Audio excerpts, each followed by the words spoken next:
Finally, we have time for a game.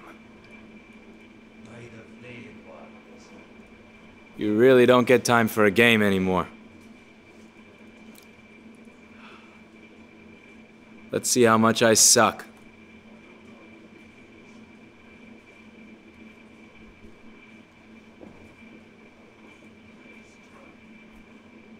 Somebody said I should move my picture over to the bottom right. Bottom left, actually. They're right about that. I really should do this. Yeah, that's much better. There's no need to see my mini-map.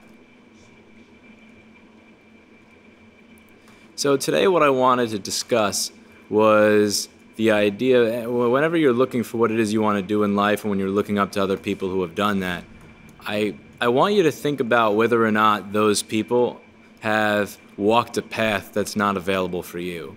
So there's this idea in following in the footsteps of what somebody else has done, but there's also the idea that the person who may have followed a certain path in life may have actually followed that path. He may have actually walked that path over a bridge. And it could be a bridge that somebody actually detached at one end. You know those like rope bridges? It could be that he ran across that bridge to the other side right as the bridge was falling down. So you may not be able to follow in their footsteps. And I bring this up particularly with my business because it's kind of what happened with me. So I remember wanting to be a recording studio technician. I wanted to be the guy that made sure that the consoles worked and the tape machine worked and all that stuff. And I looked up to certain people who were really good at it. One of those people was somebody who always used to talk about how he made his $600 a day doing what he does. Come on, help me kill this fucker. Come on. Oh, you're not going to help me. Anyway, he used to always talk about how I'm getting $75 an hour to do what I enjoy and I take my time and I'm good at it and blah, blah, blah. And I looked up to that because he was genuinely good at troubleshooting electronics. He was really, really good at troubleshooting electronics. He had a way of looking at a schematic and seeing, and he wouldn't see a bridge rectifier, he wouldn't see a clock circuit. Well, I mean, this stuff is like 30 years old, so you never saw a clock circuit. But, you didn't see a clock circuit except for like SMPTE syncing. You didn't see a lot of these, he wouldn't see individual components. He would see a story. And he was really good at seeing a story, and it's something that I took into my mindset, not to see specific individual components, but to always try to find a story.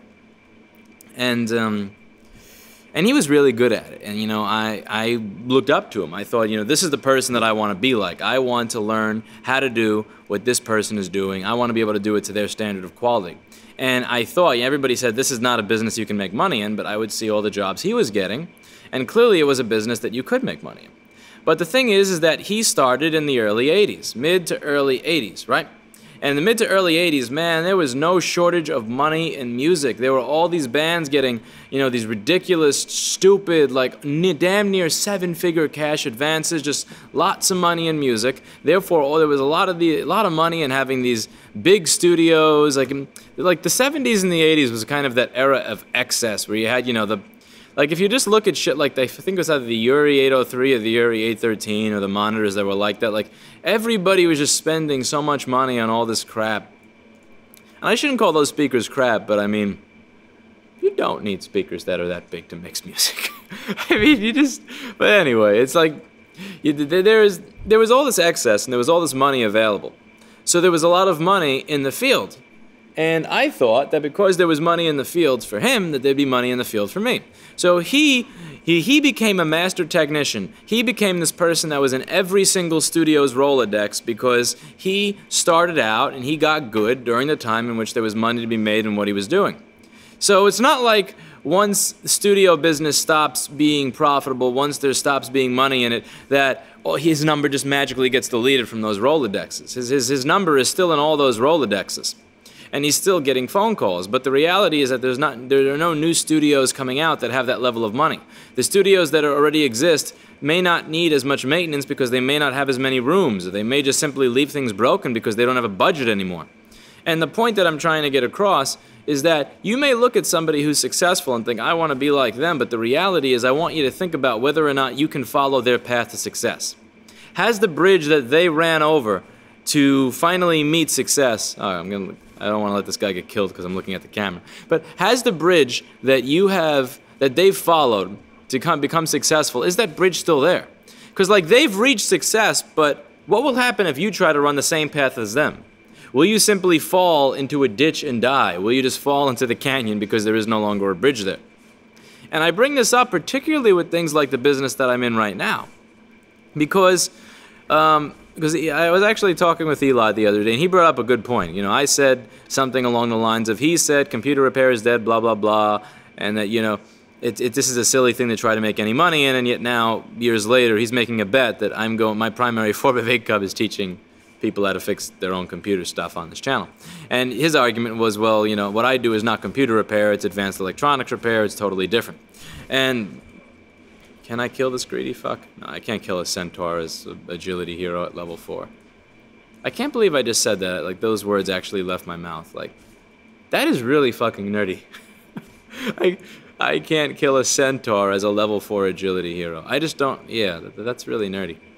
But anyway, and the idea here, what were we talking about? Oh yeah, he was saying something along the lines of, there are a lot of people in my comment section that genuinely believe that swapping CPUs and graphics cards is how they're going to make a living. And I've seen his comments on some of these videos, and I saw him get into some shit with this guy named Carrie Holtzman, where he was saying, you know, computer repair is not dead. If you stop saying things like this. I still repair desktop computers to this day. And I want to bring this up because, you know what? And I don't mean anything bad about Carrie Holtzman, but Carrie Holtzman may be able to make money off of building computers and repairing desktop computers, right? He may be able to make money doing that, but is that something that you're going to be able to do? Is the path that somebody like Carrie Holtzman followed to success, is the path that he took to success a path that's available to you? Or is that yet another drawbridge that has been, you know, recluded? That's not the right word. A bridge that's been folded up? Man, I don't know. It's the end of a long day. But is that a path that's going to be available for you? Or is that a path that he took that's no longer available for you? Because I would argue that if you want to make that, again, there are people out there that make money building computers. There are. The people that built their reputation, built their client base, and built their name in like 1993, 1995, 1997, back when you went to Dell.com and you looked at the cost of a computer, and then you went to an independent service center, or it's just some place where you could buy parts from. I don't want to get killed by Stealth Assassin. You went to a place where you could buy the parts, and buying the parts to make that computer was literally 50% the cost of having like Dell or somebody make it for you. Big profit, so a lot of people got into it. But then it became a point where it's like, okay, maybe I'll save 100 or 200 or 300 making my own computer. And then it got to the point where if you're not building some blitzed out machine, that you genuinely probably would spend as much money, maybe sometimes more, going to Newegg and buying everything as you would if you just had Lenovo or Dell assemble you something. And again, if you want some balls to the walls configuration, that may not hold true. But for a regular configuration, you're not, again, it's not about like you're not saving these hundreds of thousands of dollars that people thought you were saving, right? So there was money to be made in doing that. But then time went on and there wasn't money to be made in doing that. But I think the problem that people get into, and I think a lot of is that they delude themselves into the idea that the path that they follow to success is still there for everybody else, when it's not. Like Ricky Began was very successful. He was very, very successful as an electronics repair technician in the recording studio business. He really was. I would argue that the path that he followed to success is not available. Does that mean that you cannot become successful? No. What I'm saying is that if 100 people decided to go down his path in 1986, that maybe 95 of them would actually get somewhere if they really tried hard and they put effort in and they were intelligent. Whereas if 100 people went down that path today, that maybe 2 of them would wind up making a living rather than like 95 or 96, 25 or 30 years ago. That's what I'm getting at here. And the reason I bring this up is because it's something that I tell people even about the industry that I'm in now. Like, I really got into this whole, tinkering around with Apple products at the end of 2008. And there was virtually no competition back then that was worth a shit. I mean, there were companies doing what I do, but again, they didn't keep parts on hand for anything. They had no parts on hand. They would charge like double the part cost plus $200 to $300 in labor to do anything, like even the most basic simple things. You have to keep in mind that also a lot of the devices were simpler to service back then. Again, you didn't have like air and retina screens that were bonded in. It was like, it was very simple. You had like $5 iPhone 3G screens back then, like $2 if you bought them from China. Everything was very, very cheap. And now you're in this business where like a decent quality screen is like 90 bucks. If you want to do good refurbishing, and when I say good refurbishing, I don't mean this shit. Like, because there were some people posting in my videos that I did about Sarah and CNET and that iPhone 6 article, like, yes, look, this guy did do a glass-only repair. Okay, maybe you do a glass-only repair with your heat gun and your pry tool and that shit, but will you be able to show that to somebody, like the kind of person that's going, is it going to look the same as it would before I cracked it? Are you going to be able to show it to those Manhattanites and have them not find a single thing wrong with the screen? Probably not. But my point is, like, you look at what it was like back then and you look at what it's like now, and a lot of things have changed. The boards have gotten smaller and more difficult to work on.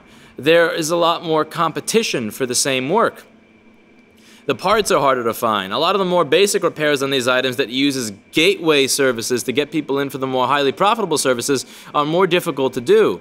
So, and above all, as time goes on, the products are going to become cheaper, more difficult, blah, blah, blah.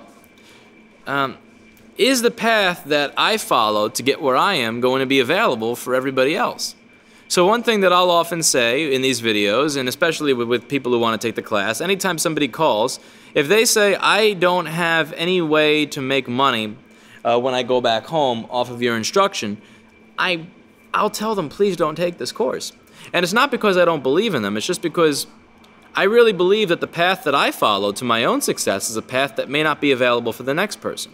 And again, I make money off of electronics repair, I make money off of what I'm doing, but if you follow my posts on places like the iFixit Pro Talk forum, or if you follow the comments that I make, you know what my thoughts are on this business. Again, it's all, it's not something that I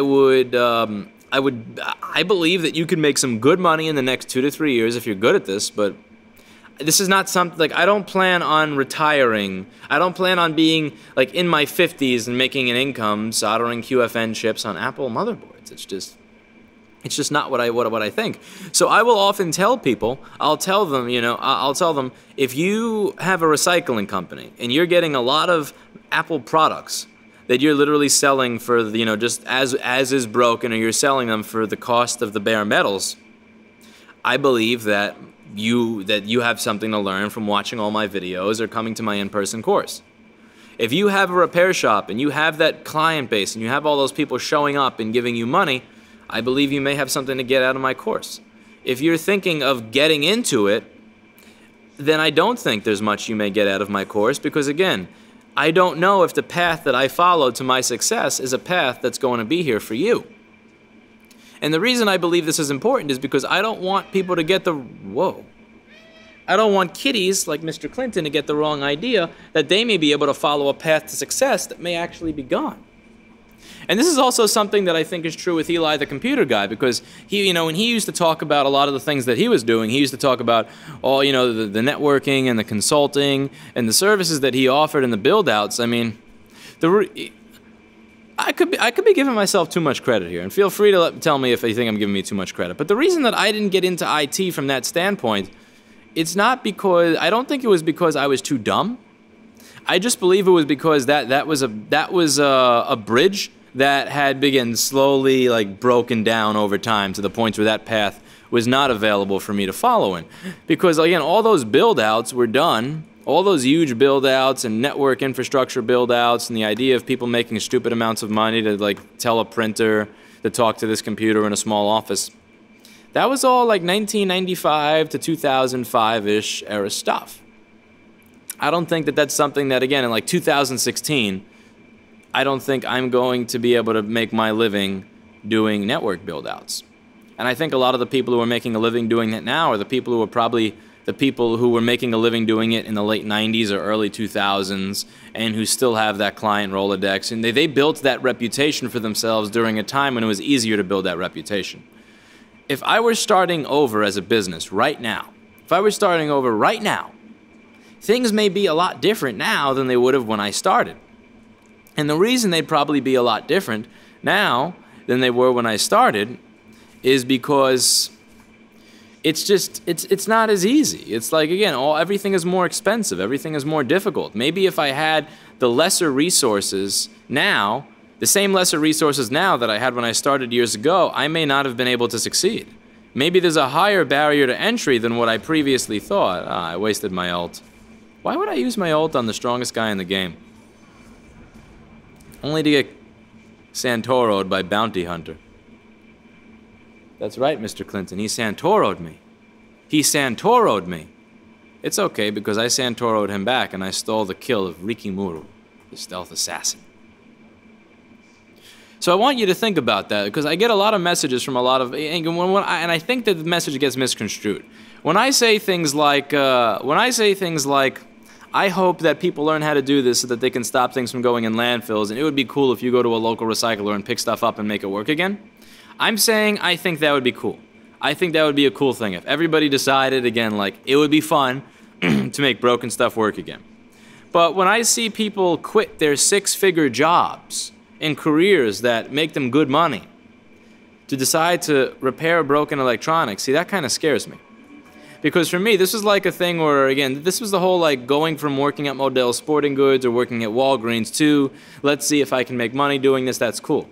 But when people are, like, making $200,000 to $600,000 a year and they quit their job, and it's not even like a hobby thing, they quit their job to want to do this, that's scary. And I just want to make sure, that people understand. And this could be said for many different industries. You know, like the success that somebody else had is not necessarily the success that you'll be able to have. You can't just, you can't assume that you'll be able to follow in the footsteps of other people, because the path that they took may not be there anymore.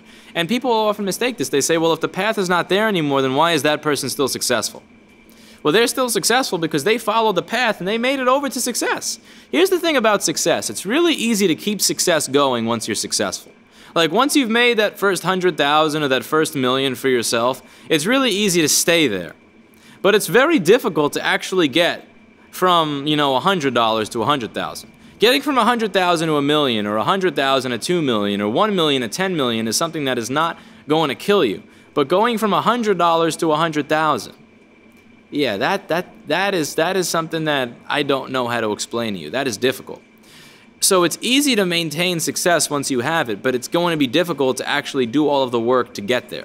And I just want to make sure I'm not giving people the wrong idea here. Because again, like, when I saw those comments that Carrie Holtzman left on Eli the Computer Guy's video on, like, I disagree, that computer building is dead because I do it, and blah, blah, blah. And, you know, who says we're just doing it for money? Well, Carrie Holtzman, and again, I don't mean anything negative against Carrie Holtzman here, but Carrie Holtzman may have the luxury of being able to say, I'm not doing this for money, because, you know, he may say, I'm not doing this to get rich, when I'm about to get fucked in the ass here by Centaur.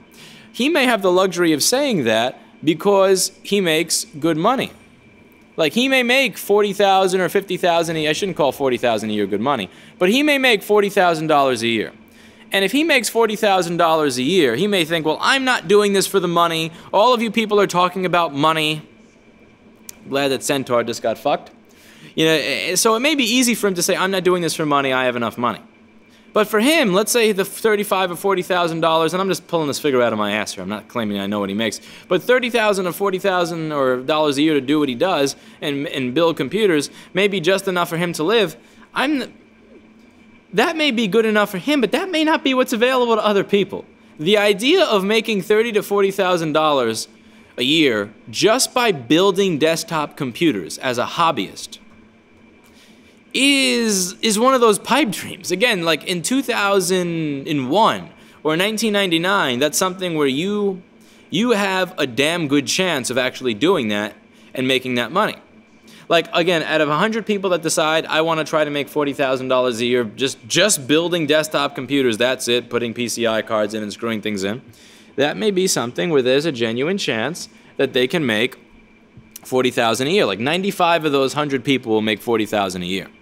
However, and again, in 2016, I'm not saying it's impossible, but if you get 100 people that decide, I want to make a living for myself building desktop computers, out of 100 people that you grab, maybe 10 of them are able to reach that goal. because the path is just not available. So rather than just walking across the bridge to get from one side of the canyon to the other, now it's not about whether you can simply walk over the bridge. Almost any idiot can walk over the bridge without falling off. Now it's about, can I jump from one side of the canyon to the other? So to achieve the same success, it's no longer about whether you can just walk across a bridge. It's about whether you can jump across a canyon. And walking across a bridge is much easier than jumping across a canyon. Can people still do it? Absolutely. And again, if you ask Carrie Holtzman, if you ask the people who were doing that, I'm just using him as an example because he's the one that replied to this old Eli the Computer Guy video. Again, like, would you have been able to jump? You're successful now, but would you have been able to become successful if instead of having to walk across a bridge, you had to jump across a canyon? And it's hard to say. Again, like the people who are successful off of iPhone repair now, if they had to buy $95 screens or $20,000 worth of shit to do refurbishing, would they have been as successful as they are now when all they had to do back in 2009 was buy a fucking $2 piece of glass, some adhesive, and $5 worth of screwdrivers?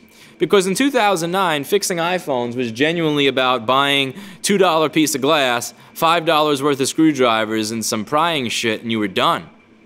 And now those shops may be able to afford glass only, right? That guy who started with $50 may have built an empire for himself, but that guy that built an empire for himself, he can probably afford all the glass only refurbishing shit now. But would he be able to afford all that glass only refurbishing shit now if he had started with $50 in his pocket in 2016? And my argument is most likely fuck no.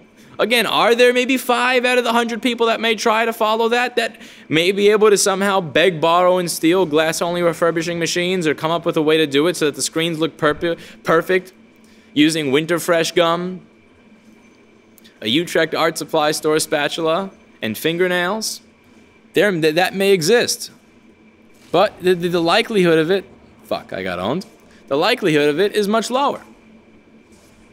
Are there people out there that may be able to find like the 2 or 3 recording studios that can actually afford to pay somebody a living wage to fix their stuff? Could somebody start right now and find them? Maybe. Is the likelihood of them doing that the same as the likelihood of them doing that in 1986? Probably not. Probably not.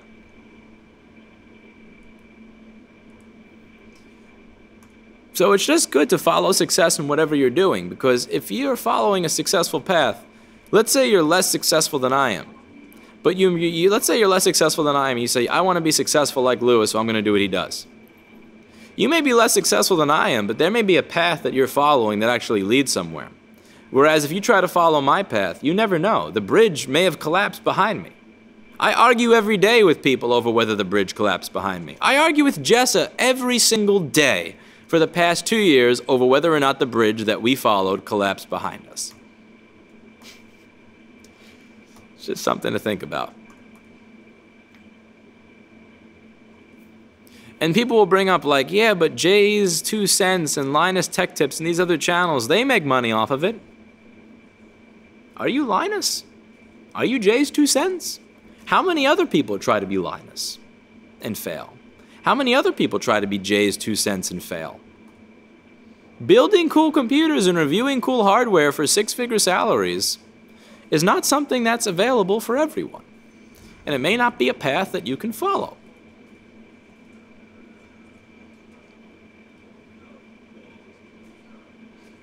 Because when I was a kid, and when I was younger, I used to think, well, that guy's successful as, let's say, a loudspeaker engineer.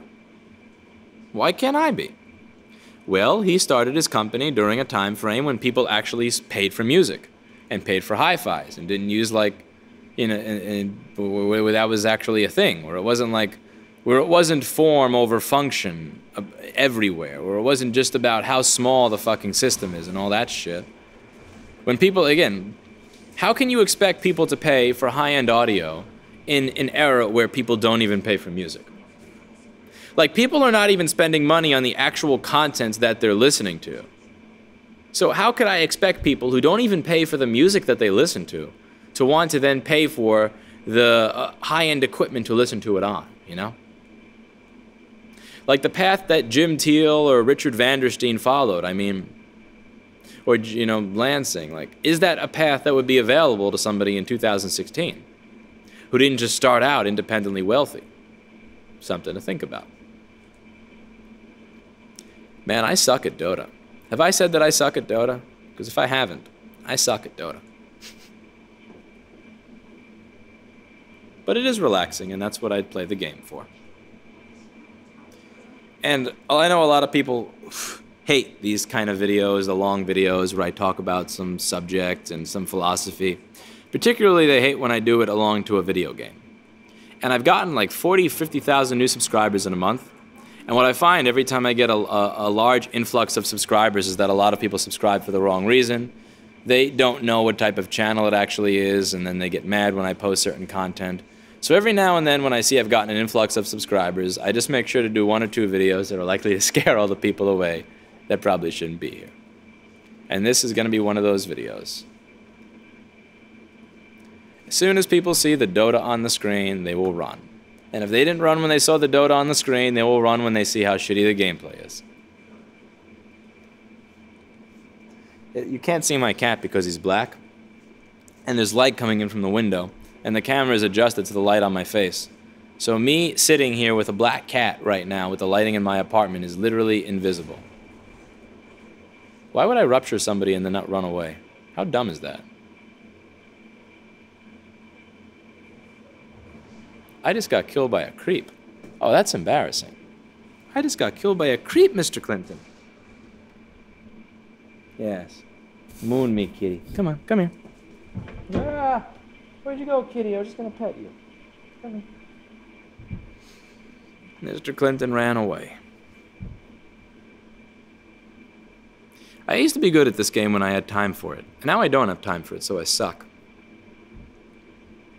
But it's still something kind of keeps my brain active.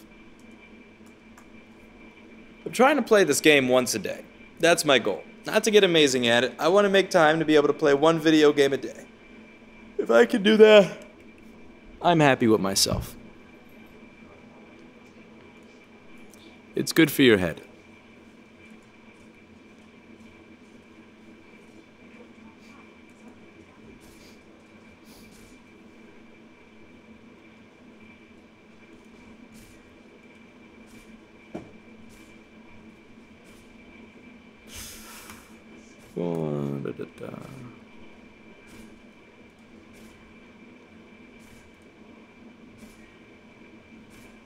Yeah, right. I'm not fighting them by myself. Speak for yourself, mofo. They're pinging over here. You can't see because my face is in the way.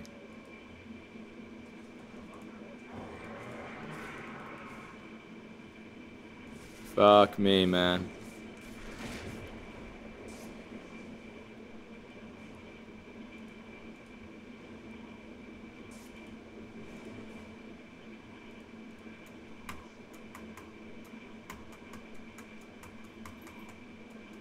I hope this video doesn't wind up being green.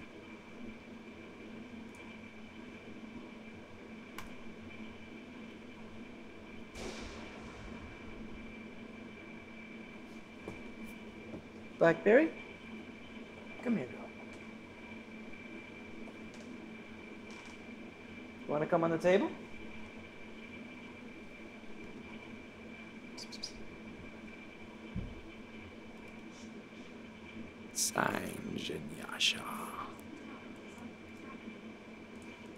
I like move speed.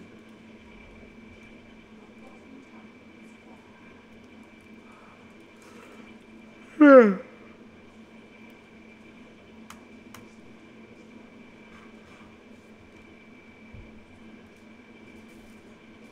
have nothing more to say, but I guess now I feel obligated to finish the video.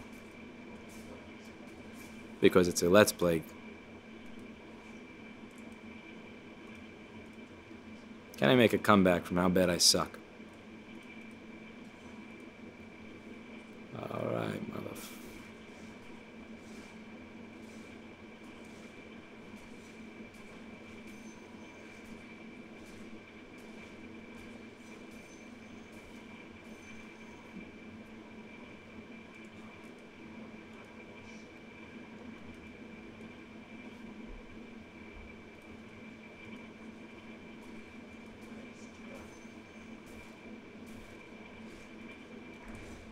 I just getting owned. Owned and raped, man. Owned and raped. What a bad game. I suck.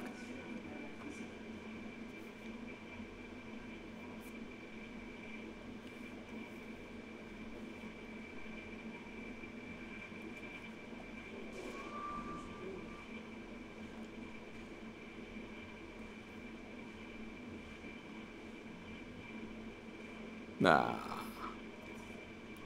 Respawning in 14 seconds.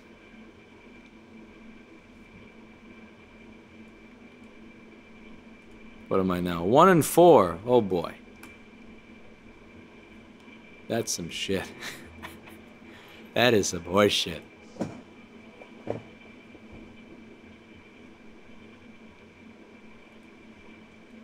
If I had judgment, I wouldn't put this on the internet. Can't be good at every game.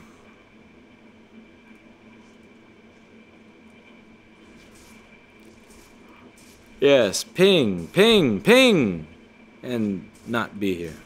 That's great. I'm gonna run in. I'm gonna die. No, thanks. Okay, so there's people here now. I ruptured the wrong person. Great.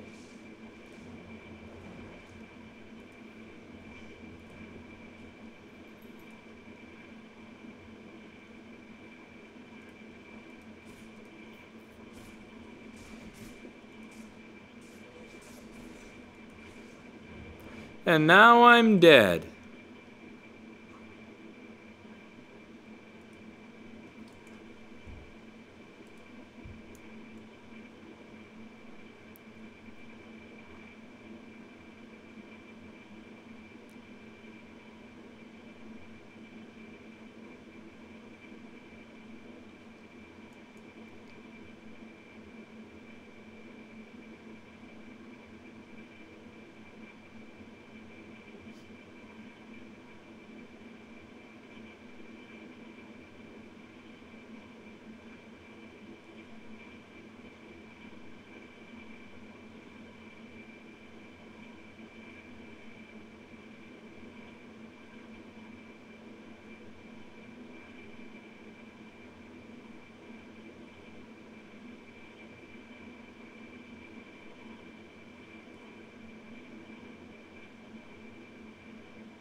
Bounty Hunter seems to be doing good. I'm going to stick with him.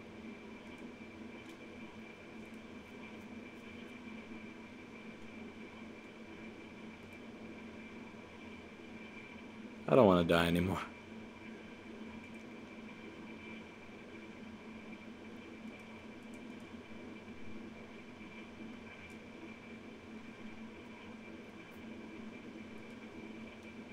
My cat won't even sit on the table. She's so ashamed of how bad I am at Dota that she won't even sit on the table. She comes to sit on the table in every video that I do.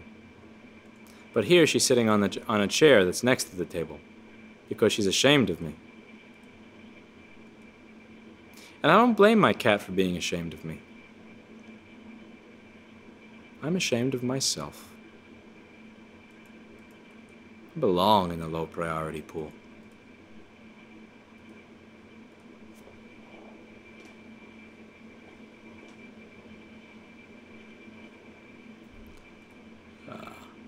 I went to pet Blackberry and now I'm dead. Where am I? Ah, here we go. Let's fuck this guy up. Let's Santoro get me a kill steal. Ah, no kill steal for me. Matthew Santoro on YouTube has proven that plagiarism has no ill effects and no consequences. That you can get away with it. I'm not going to apply it to every aspect of my life, but I am applying it to Dota. There really is no consequence. Like, you really can completely base your content off of not having permission to use somebody, to literally read word for word somebody else's words that the other company paid to have written. Then make 6 figures. The guy's probably made $1 million off of YouTube at this point. Never pay them a dime. And be like, whoopsie! Oh, sorry guys, I'm gonna credit you next time. Like, that is such a cock slap, you know? Like, it's a polite cock slap. It's like he's pulling down his pants, he's taking his dick, and he's smacking you in the face while he's apologizing.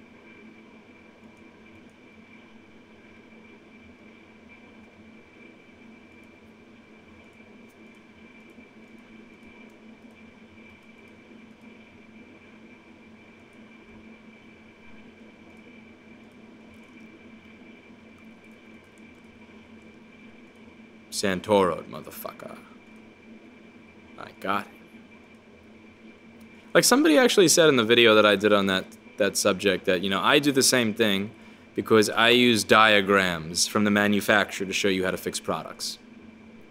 And I would say that you're right if what I was doing was reading a diagram from the manufacturer and then like my video saying, okay, check this power rail before this one. If I was actually reading you a fucking script, if somebody else came up with this entire troubleshooting guide and had to do everything and literally wrote it down into a script, and I was literally sitting there reading you that script, that'd be one thing.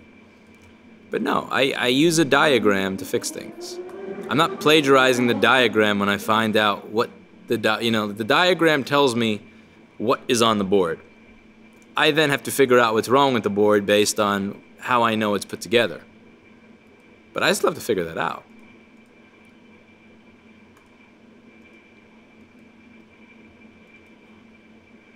But yeah, most things, like, the lesson that'll be learned there is that most things really do blow over. You just have to wait it out and hope that everybody forgets. Same as politics. Do something really nasty, terrible, awful. Wait 2 weeks when people are focusing on something else, and you're absolutely fine. Nobody will care. That's the lesson. Sad as it is. Because I think a lot of people interpreted my Santoro video improperly. I was saying that it wasn't a big deal if he had given people credit. And a lot of people said, no, he still needs to be punished for what he did. Or no, even if he gave credit, that doesn't mean that he had permission. And I said, well, I agree with you. But if he had given credit, if he had said, oh, I get all of my lists from this site, then maybe that site would have figured out what he was doing. And then if they didn't like what he was doing, they could have then said, hey, listen, you're literally copying and pasting our lists for money. Would you be open to a licensing agreement? And then at that point, he could say yes or no. And if he says no, he gets copyright DMCA claims. If he says yes, then they come up with a split. But at the very least, there would have been an opportunity to do business. The reason it's wrong is because by not giving credit, he never really opened the way for a dialogue for business to be done. See, I don't like a lot of the crap that Apple does, but I make it so abundantly obvious in the most public way that it's impossible for them to not know what my gripes are. It is impossible that nobody at Apple understands that third-party shops are frustrated that they can't get access. They know. They fucking know, you know? They know exactly what they're doing.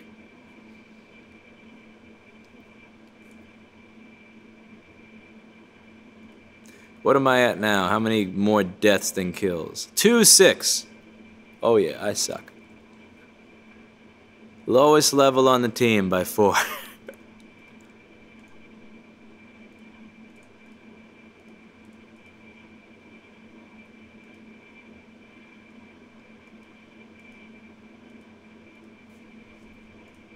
Hey. Can I get you? Oh, this centaur is getting greedy. You know what? He's earned his greed. He's gonna kill me. And I'm right by my fountain and I'm gonna get killed.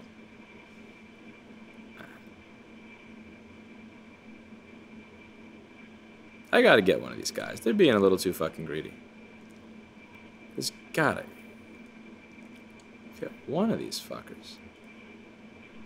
If I get anybody, I'm gonna get him.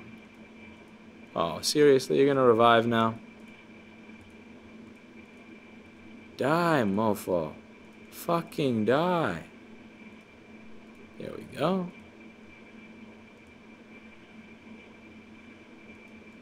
Let's have some semblance of dignity here.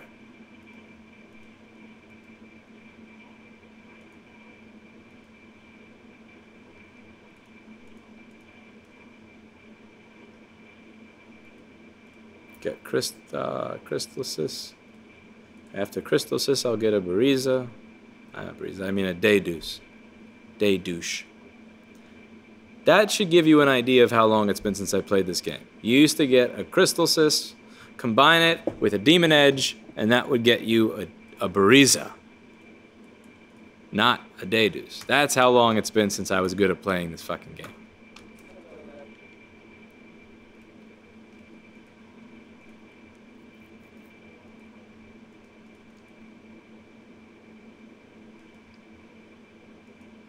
I feel the need to continue talking because I'm playing the game.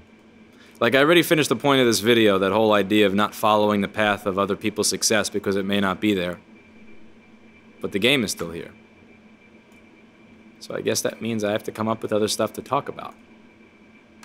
I don't have anything else to talk about.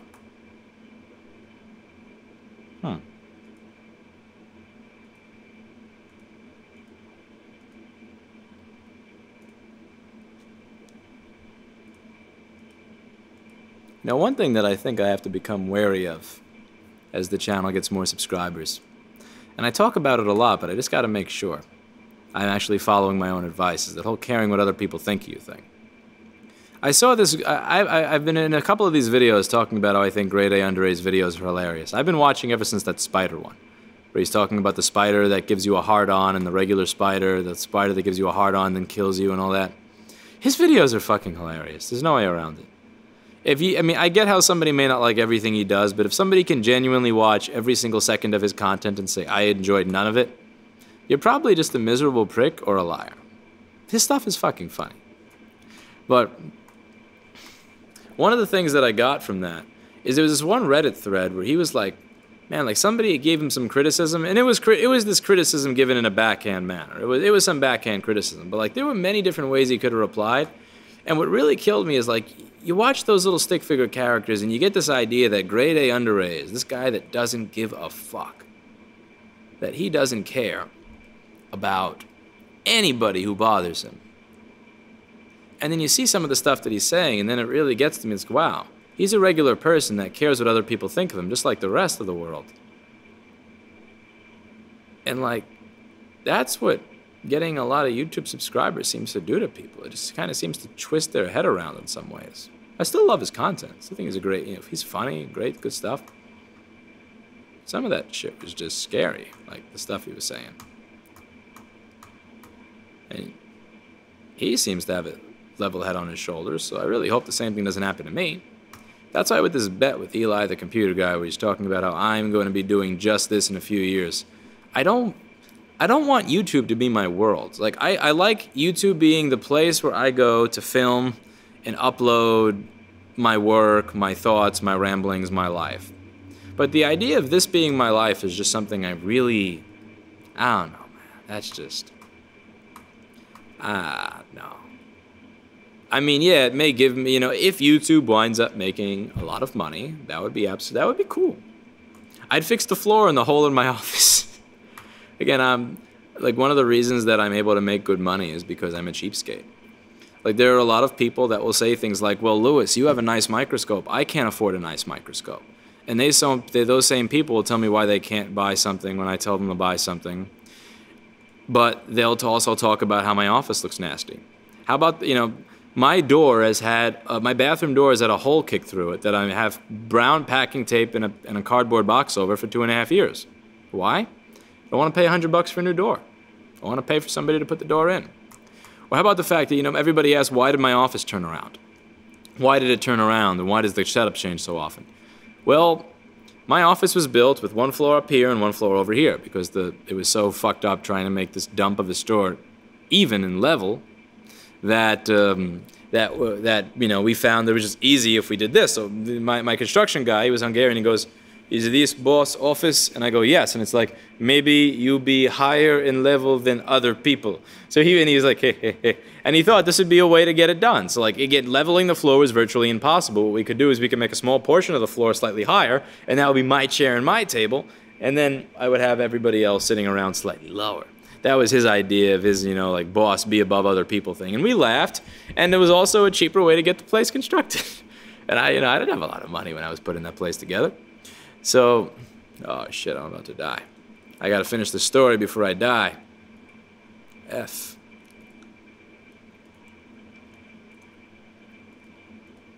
Oh no. Seriously? Dead right by the fountain? Anyway, so we're building the place, and eventually it wound up being, we put a ramp over it because I didn't use the office in that way anymore. Once I gave it to my technician, and sometime around, great, of course, as soon as I decided to get into a fucking story, I die. Go figure. Anyway, as soon as I decided that I was going to get into letting the technician use that office, it was used differently, and that was around 2013.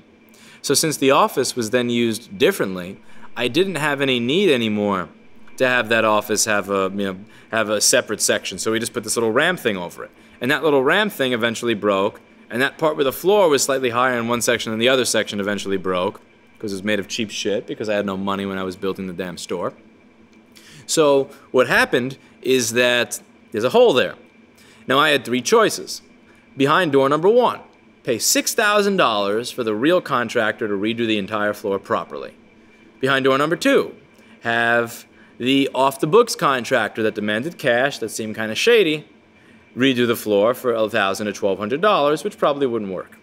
And I would still be uncomfortable after a month when it all fell apart. Behind door number 3, spend no money, but spend 45 minutes turning everything around so that my speaker is now stuck in the hole. I don't give a fuck if the speaker is level, not like my office is the, you know, one of the acoustic wonders of the world anyway. And then have me sit over here and have my stuff in front of me.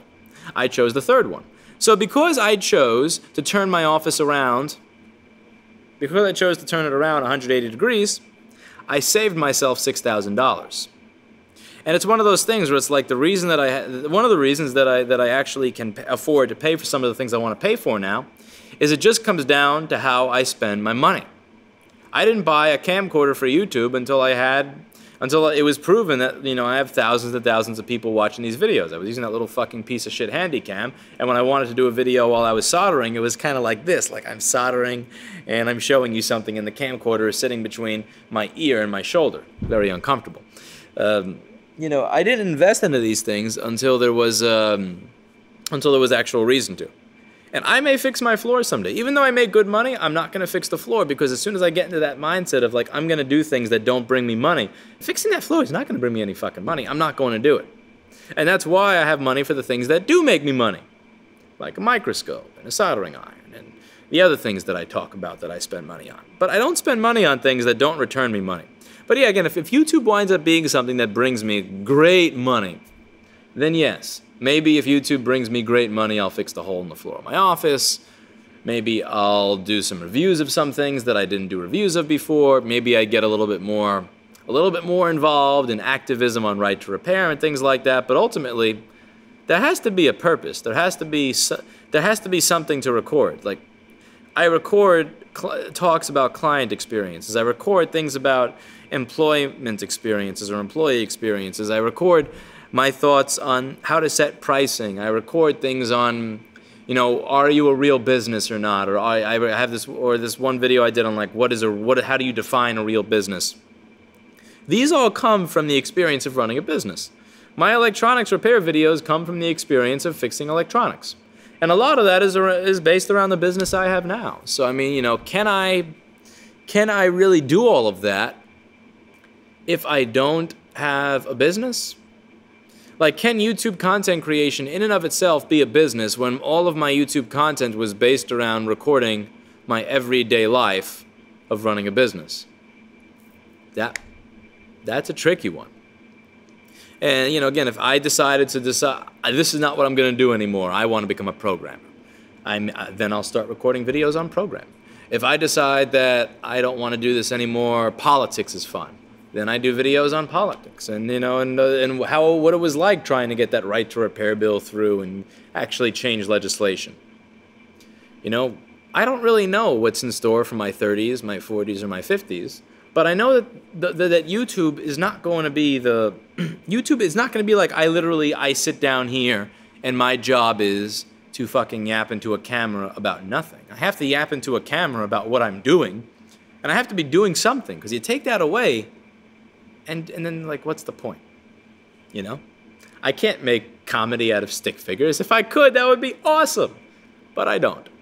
Those are the people that are making YouTube content for the sake of making content. But I have to make content on something that's topical. I have to make content related to doing something, or there's got to be some component to it, you know? It can't just be I sit here and I just fucking talk for the sake of talking. That would be boring as hell. Speaking of boring as hell, I think that's exactly what I'm doing right now. So I think I'm going to stop.